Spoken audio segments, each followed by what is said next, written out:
आजच्या या सादरीकरणात क्लॉडियस टॉलमी आणि त्याने केलेल्या प्राचीन भारताच्या मानचित्रणाविषयी आपण रंजक माहिती पाहूया. पण प्रश्न असा पडतो की एखादा देश कधीच पाहिला नसताना त्याचा अचूक नकाशा कसा काय बनवता येईल? याचंच उत्तर म्हणजे टॉलमी. अलेक्झांड्रियासारख्या प्राचीन ज्ञान केंद्रात राहणारा हा 2ऱ्या शतकातील एक अत्यंत हुशार ग्रीको इजिप्शियन विद्वान.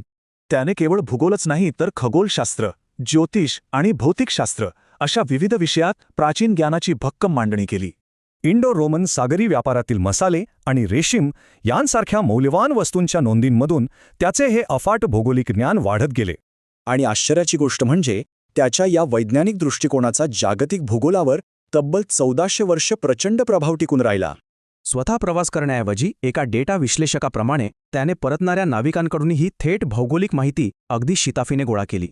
यातूनच त्याने भारतीय उपखंडाची गंगेच्या अलीकडचा आणि गंगेच्या पलीकडचा अशा 2 अत्यंत स्पष्ट भागांमध्ये पद्धतशीर विभागणी केली. व्यापाऱ्यांच्या सांगण्यावरून प्रमुख नद्या आणि उज्जैन, पाटलीपुत्र यांसारख्या महत्त्वाच्या व्यापारी शहरांची त्याने नकाशावर अगदी अचूक नोंद ठेवली. स्थाने निश्चित करण्यासाठी त्याने अक्षांश आणि रेखांशाची एक अत्यंत प्रगत आणि त्या काळाच्या मानाने खरोखरच क्रांतिकारी पद्धत वापरली. पण यात एक मोठी अडचण होती. त्याला पूर्णपणे दुसऱ्यांकडून ऐकलेल्या आणि स्वतः न पडताळलेल्या माहितीवरच उसंबून राहावे लागले. यामुळेच भारताचा आकार, काही शहरांची ठिकाणे आणि सागरी अंतरांच्या नोंदी करण्यात त्याच्याकडून काही महत्त्वपूर्ण भौगोलिक चुका नक्कीच झाल्या.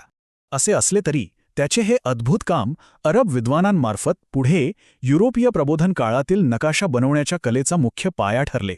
म्हणूनच प्राचीन इंडो रोमन व्यापार आणि सांस्कृतिक संपर्क सिद्ध करण्यासाठी आधुनिक इतिहासकार आजही या ऐतिहासिक दस्तावेजाला अत्यंत महत्त्व देतात.